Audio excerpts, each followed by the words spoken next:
Hey, this is VG1234 and I'm gonna show you how to make your animation smooth.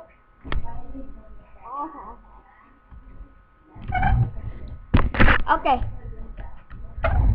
to make your animation smooth, just move the joint like this.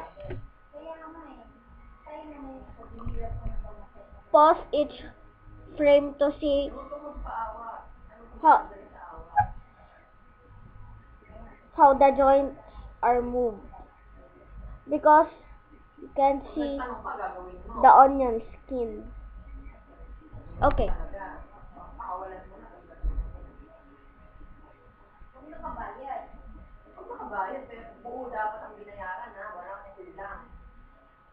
Wait.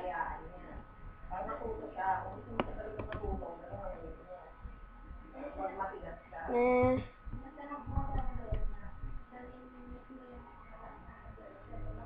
see the onion skin?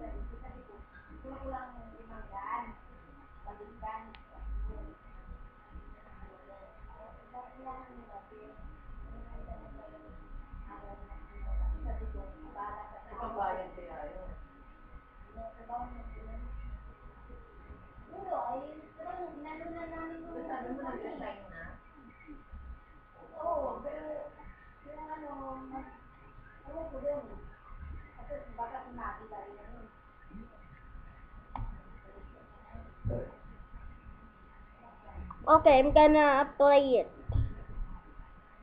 Just look how smooth it is.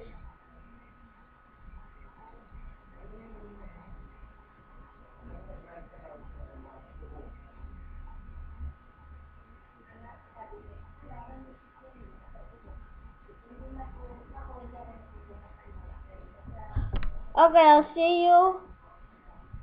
This is VG1234 signing out.